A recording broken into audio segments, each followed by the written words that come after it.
नमस्कार। घड़ी में 5 बज चुके हैं और अब समय हो चुका है न्यूज आवर के विशेष कार्यक्रम नेशनल आवर का, और मैं हूं आपके साथ देवेंद्र कुशवाहा। आज के खास कार्यक्रम में हम बात करेंगे बीजेपी के घोषणा पत्र की, जो कश्मीर विधानसभा चुनाव के लिए जारी किया गया है। क्या है इस घोषणा पत्र में खास, जानेंगे इसी कार्यक्रम में। तो आइए शुरू करते हैं नेशनल आवर।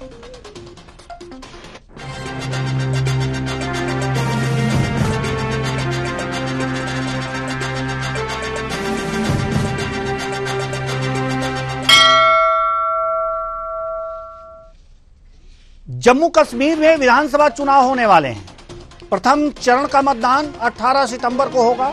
ऐसे में बीजेपी ने जम्मू में अपना घोषणा पत्र जारी किया। यह घोषणा पत्र बीजेपी के चाणक्य कहे जाने वाले केंद्रीय गृह मंत्री अमित शाह ने किया। इस घोषणा पत्र को जारी करने के बाद अमित शाह ने साफ किया कि अब धारा 370 लौटाया नहीं जा सकता। धारा 370 अब इतिहास बन चुका है। बीजेपी के घोषणा पत्र में पर्यटन के साथ साथ युवाओं के लिए रोजगार की तमाम बातें कही गई हैं। और क्या कुछ कहा गया है इस संकल्प पत्र में, जानेंगे। तो आइए शुरू करते हैं संकल्प पत्र।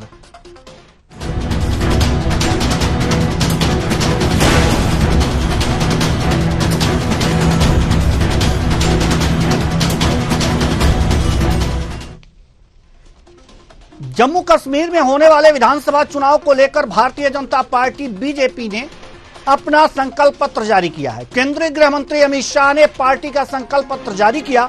इस संकल्प पत्र में क्या कुछ है, आइए जानते हैं इसे ग्राफिक्स के माध्यम से। इस संकल्प पत्र में श्रीनगर में बनाए जाएंगे एम्यूजमेंट पार्क, साथ ही साथ डल झील का विश्व स्तर पर विकास किया जाएगा। यह बातें कही गई हैं बीजेपी के घोषणा पत्र में। भूमिहीनों के लिए मुफ्त जमीन आवंटन का प्रावधान किया जाएगा, ऐसी बातें कही गई हैं। महिला सेल्फ हेल्प ग्रुप का ऋण माफ होगा और जम्मू में तवी रिवर फ्रंट का विकास किया जाएगा। जम्मू में तवी रिवर फ्रंट का विकास किया जाएगा। साथ ही साथ राजौरी में टूरिज्म स्पॉट बनाए जाएंगे। ये बीजेपी के जो संकल्प पत्र हैं, यानी कि घोषणा पत्र आप कह सकते हैं। यातायात के लिए छात्रों को 3000 रुपए दिए जाएंगे, 3000 दिए जाएंगे। किश्तवाड़ में आयुष हर्बल पार्क बनेगा।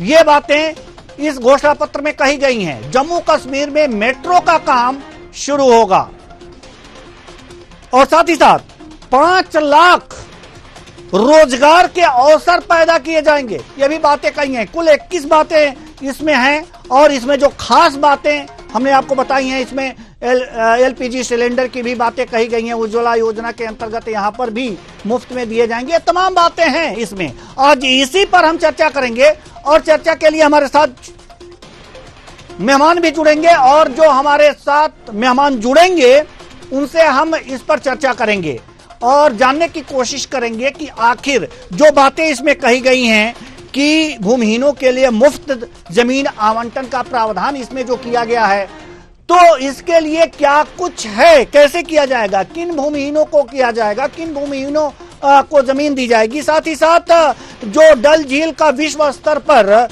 विकास करने की बात कही गई है, वो विश्व स्तर पर विकास किस तरह से होगा, क्या उसकी रूपरेखा होगी, और वास्तव में अगर जो पर्यटन का विकास करना है तो जो भी वहां पर झील हैं उनका विश्व स्तर पर विकास होना ही चाहिए, तभी जो विदेश से हमारे जो सैलानी हैं यहां पर आएंगे। तमाम बातें हैं। महिला सेल्फ हेल्प ग्रुप का जो है ऋण माफ होगा, ऐसा इसमें कहा गया है। तो ये तमाम बातें हैं जो इसमें कही गई हैं।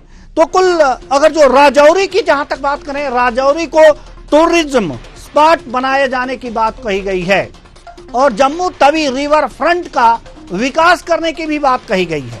तो जम्मू में तवी रिवर फ्रंट का विकास करने की बात कही गई है। राजौरी को टूरिज्म स्पॉट बनाए जाने की बात की गई है। अब हम आपको बताते हैं कि ये जो घोषणा पत्र है, इस पर चर्चा हम बाद में करेंगे। जैसे ही हमारे मेहमान जुड़ जाएंगे हम चर्चा करेंगे। लेकिन इससे पहले हम आपको बता देना चाहते हैं कि यहाँ जो विधानसभा जो चुनाव होने वाले हैं जम्मू कश्मीर में, यहाँ पर विधानसभा की कुल 90 सीटें हैं और जो 46 है, 46 बहुमत के लिए जरूरी है। तो यह महत्वपूर्ण है कि 46 सीट जो पार्टी पा जाएगी वो सरकार बनाएगी। बीजेपी यहां पर 60 से 70 सीटों पर जो है अकेले चुनाव लड़ रही है, किसी के साथ कोई तालमेल नहीं है, कोई गठबंधन नहीं है, जबकि इंडिया गठबंधन जो है नेशनल कॉन्फ्रेंस, कांग्रेस और दोस्ताना पार्टी, पैंथर्स पार्टी और सीपीएम के साथ गठबंधन में है। तो इस तरह से ये देखेंगे कि वास्तव में क्या होता है। पीडीपी भी अभी अलग ही है, पीडीपी का रुख जो है वो भी अलग है। आज हम इसी मुद्दे पर चर्चा करेंगे कि जो घोषणा पत्र जारी की गई है इसकी एक एक बातों पर हम चर्चा करेंगे और जानने की कोशिश करेंगे कि वास्तव में क्या बीजेपी ने लाया है कि वहां के जम्मू कश्मीर के लोग इसे पढ़कर बीजेपी की तरफ आकृष्ट हो जाएंगे। आज इसी मुद्दे पर हम चर्चा करेंगे और चर्चा के लिए हमारे साथ जो मेहमान जुड़े हुए हैं उनसे आपका परिचय करा दें। तामजीद अहमद कांग्रेस प्रवक्ता, जावेद पैरी वरिष्ठ पत्रकार, दोनों मेहमानों का बहुत बहुत स्वागत है हमारे इस कार्यक्रम में। हमारे साथ बीजेपी प्रवक्ता भी जुड़ेंगे, लेकिन चर्चा की हम शुरुआत करेंगे। तामजीद अहमद जी, कांग्रेस प्रवक्ता, बीजेपी ने अपना घोषणा पत्र जारी कर दिया है कश्मीर के लिए और इन घोषणा पत्र में डल झील को विश्व स्तर पर बनाए जाने की मांग की गई है, बात की गई है, मांग नहीं की गई है, माफ कीजिएगा। 5 लाख रोजगार के अवसर पैदा करने की भी बात की गई है, युवाओं की तरफ भी ध्यान दिया गया है और यातायात के लिए छात्रों को 3000 रुपए देने की बात की गई है। बहुत अच्छी अच्छी बातें तो की गई हैं। क्या कहेंगे आप इस घोषणा पत्र को देख करके?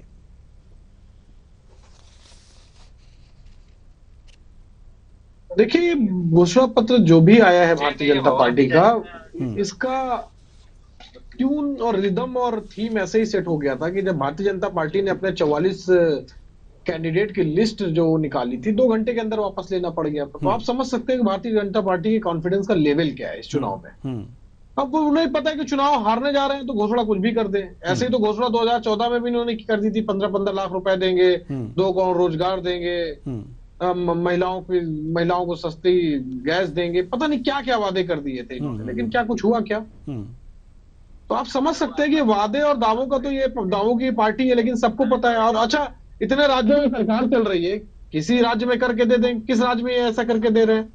तो कुल मिला के ये पूरी तरीके से झूठ का पुलिंदा है। जनता को पता है, ये सिर्फ जम्मू कश्मीर की बात नहीं है, पूरी तरीके से जम्मू कश्मीर समेत हरियाणा, महाराष्ट्र, जितने भी राज्यों में चुनाव होने जा रहे हैं, हम सारे चुनाव जीतने जा रहे हैं। जब एक बार फिर से चुनाव के नतीजे आएंगे, हम लोग फिर आपके साथ डिबेट में बैठेंगे। जो मैं नतीजा अभी बता रहा हूँ वो नतीजा आपके सामने हो जाएगा। चलिए ठीक है, हम आपके पास आएंगे, लेकिन इससे हम आपसे एक सवाल और करेंगे और वो सवाल होगा केंद्रीय गृह मंत्री अमित शाह का वह बयान जिसमें उन्होंने साफ साफ कहा है कि धारा 370 वापस नहीं लौटेगा, इतिहास की बात हो गई है।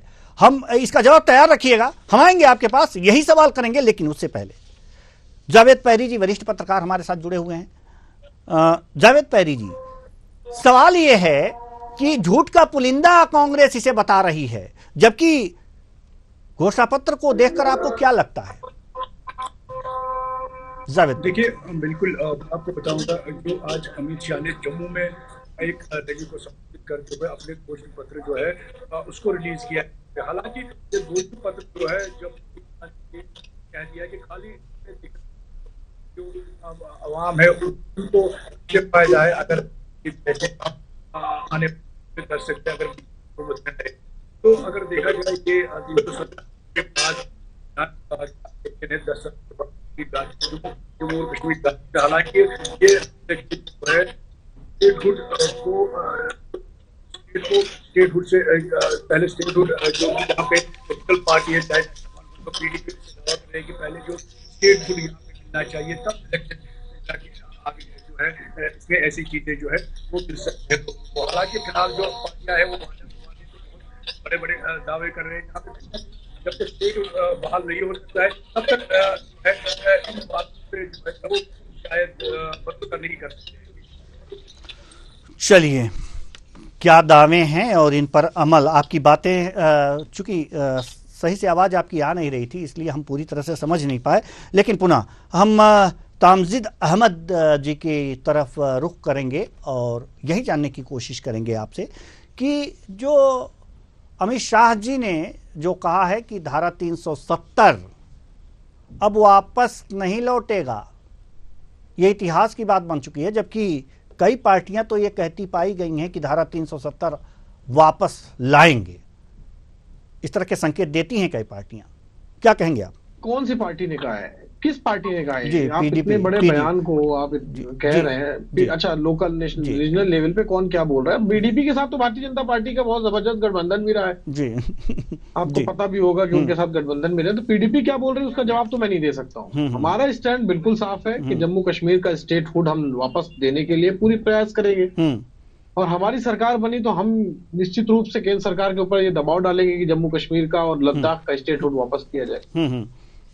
तो हमारा स्टैंड बिल्कुल क्लियर है कि जम्मू कश्मीर के विकास के लिए, टूरिज्म के लिए कांग्रेस पार्टी ने हमेशा नीति रही है कि वहां के टूरिज्म को बढ़ाना, वहां का विकास करना और वहां के लोगों का अपना मानना, ये हमारा अपनी नीति रही है। अच्छा, ये एक बात आप हमें ये भी बताइए कि धारा 370 के बारे में कांग्रेस की क्या राय है?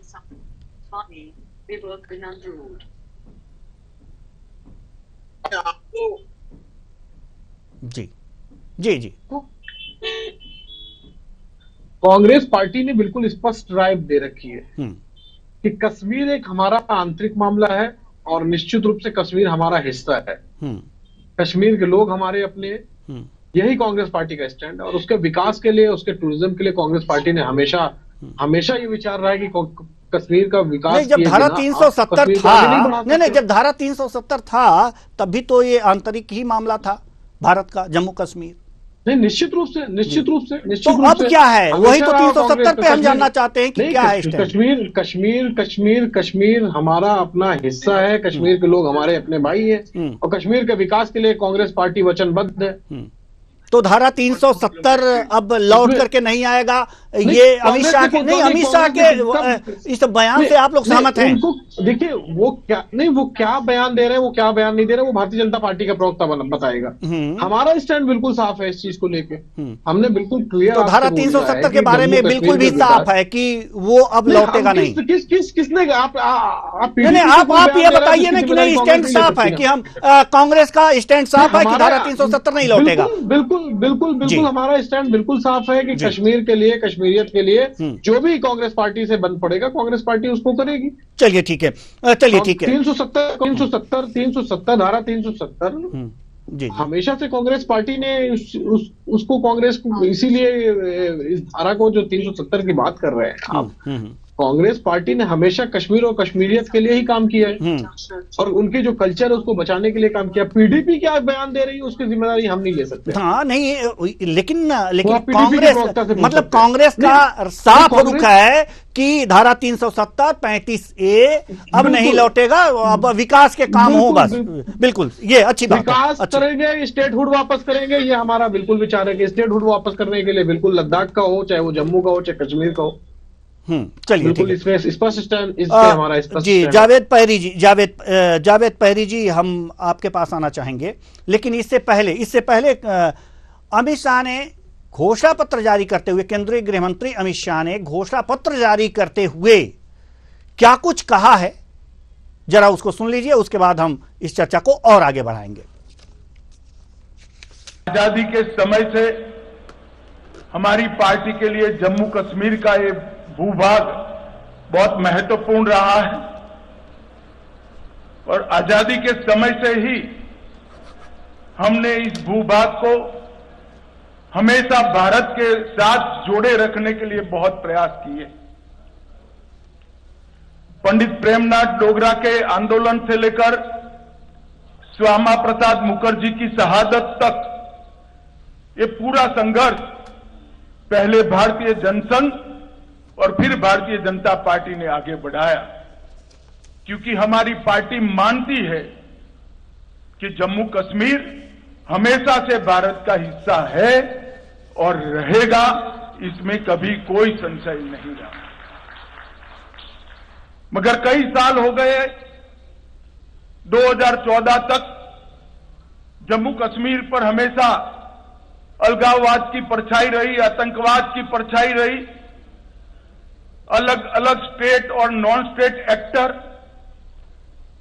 जम्मू कश्मीर को अस्थिर करते रहे और सभी सरकारों ने एक प्रकार से एपीसमेंट की पॉलिसी से जम्मू कश्मीर को डील किया।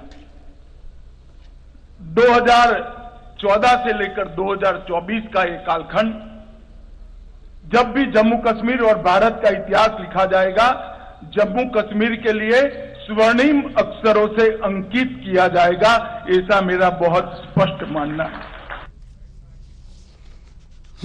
तो ये जो अभी आप सुन रहे थे केंद्रीय गृह मंत्री अमित शाह, जो जम्मू में जम्मू कश्मीर विधानसभा चुनाव के लिए जो घोषणा पत्र बीजेपी ने जारी किया है, इसके बाद इन्होंने ये बातें कही थी। तो कुल मिलाकर के अगर जो हम देखें तो एक बार और हम अपने दर्शकों को चाहेंगे कि एक बार और हम अपने दर्शकों को ये दिखाएं कि जो घोषणा पत्र की प्रमुख बातें हैं वो क्या हैं। तो एक बार और GFX1 श्रीनगर में एम्यूजमेंट पार्क बनाने की बात इसमें कही गई है। डल झील का विश्व स्तर पर विकास करने की बात कही गई है। साथ ही साथ भूमिहीनों के लिए मुफ्त जमीन आवंटन का प्रावधान करने की बात इसमें कही गई है। महिला सेल्फ हेल्प ग्रुप का ऋण माफ होगा, ऐसी बातें कही गई हैं। जम्मू में तवी रिवर फ्रंट का विकास करने की बात कही गई है। राजौरी को टूरिज्म स्पॉट बनाने की बात की गई है। यातायात के लिए छात्रों को 3000 रुपए देने की बात की गई है। किश्तवाड़ में आयुष हर्बल पार्क बनाने की बात कही गई है। जम्मू कश्मीर में मेट्रो का काम शुरू होगा, यानी कि विकास की गति यहां पर बढ़ती हुई दिखाई देगी। 5 लाख रोजगार के अवसर पैदा किए जाएंगे, यानी कि युवाओं को भी साधने की कोशिश की गई है। इसमें जो भूमिहीनों के लिए मुफ्त जमीन आवंटन के प्रावधान की बात की गई है, यह बहुत ही महत्वपूर्ण है। यहां पर एक बात समझ में नहीं आती कि किन भूमिहीनों को, जिनके पास भूमि नहीं है, वहां उनको अब ये परिसीमन की स्थिति हम आपको बता दें कि इस समय 90 जो सीटें हैं, तो जम्मू संभाग में 43 और कश्मीर संभाग में 47 सीटें हैं। परिसीमन से पहले ये स्थिति जो थी, जम्मू संभाग में 37 और कश्मीर संभाग में 46 थी, जबकि 4 लेह लद्दाख की बात यहां पर हो रही थी।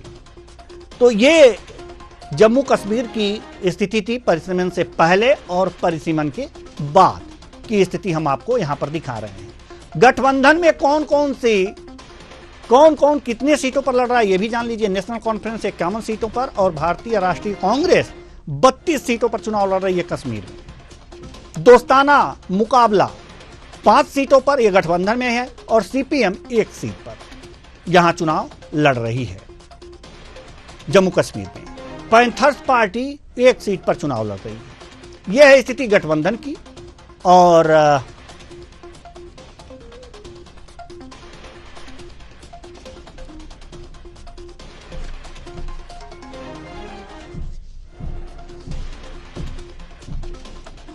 तो हमारे साथ जो मेहमान जुड़े हुए हैं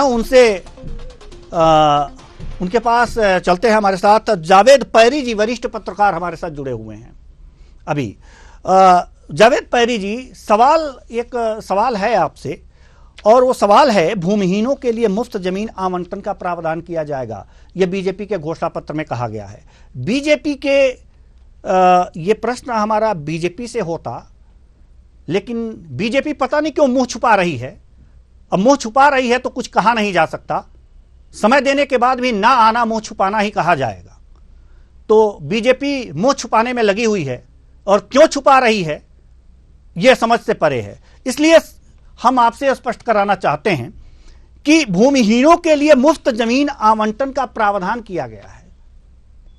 जिस राज्य में जिसके नाम से भूमि नहीं है, वो नागरिक भी उस राज्य का नहीं होता है, एक तरह से माना जा सकता है कि तो आखिर किस प्रकार के भूमिहीनों को यहां पर जमीन जो है आवंटित करेगी। बीजेपी ने अपने घोषणा पत्र में इसका जिक्र किया है। अगर सरकार उसकी आती है तो ये वादा तो पूरा करना होगा। तो आपको क्या लगता है कि किस प्रकार के भूमिहीनों को जमीन आवंटित करेगी? देखिए, बिल्कुल जो आज अमित शाह ने जहाँ पे घोषणा पत्र अपना जो रिलीज किया है, इसमें जो जमीन की बात कही गई है, उन लोगों को जमीन मुफ्त में मिलेगा।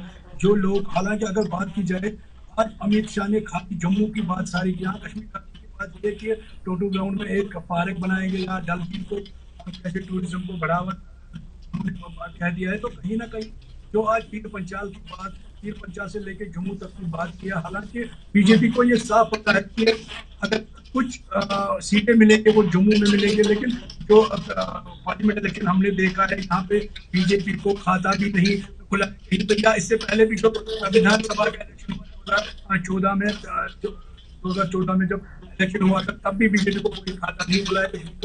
तो बीजेपी यही जोर लगा रहे हैं जम्मू में कि कहीं ना कहीं सीटें जो मिले हमें, तो हम जो इसमें कहीं ना कहीं अपने लगातार यही कोशिश कर रहे हैं कि जम्मू में कहीं ना हमें नुकसान न हो जाए। तो आज जो जमीन की बात कही गई है अमित शाह के ओर से, तो कहीं ना कहीं ये जम्मू में उन लोगों के लिए है। हालांकि आपको पता है पिछले कई सालों से जो बिल्डोजर मामला चल रहा है यहाँ पे, तो उसको लेके शायद उन्होंने वोटरों को लुभाने की कोशिश की है अमित शाह ने। तो इससे जो है अब देखना यह है कि जम्मू में फायदा मिलेगा बीजेपी को इन बातों से या नहीं। जी, बहुत बहुत धन्यवाद आपका हमसे जुड़ने के लिए, हमसे बातचीत करने के लिए, बहुत बहुत धन्यवाद। तो कुल मिलाकर के ये देखा जा सकता है कि जम्मू कश्मीर के लिए बीजेपी ने अपना घोषणा पत्र जारी कर दिया है और इन घोषणा पत्र में जो बातें कही गई हैं उनको ठीक से आपको समझना होगा, तो ये बातें बेहतर तरीके से समझ में आएंगी। हालांकि समझने और समझाने के लिए बीजेपी को आमंत्रित किया गया था, लेकिन बीजेपी पता नहीं क्यों अपने घोषणा पत्र पर अपना मुंह छुपाती हुई दिखी है और कार्यक्रम के अंत तक भी जुड़ने में नाकाम रही है। तो इसे बीजेपी का मुंह छुपाना ही कहेंगे कि समय देने के बाद वो कार्यक्रम में उपस्थित नहीं हुई। फिलहाल इस कार्यक्रम में इतना ही। मुझे दीजिए इजाजत। नमस्कार।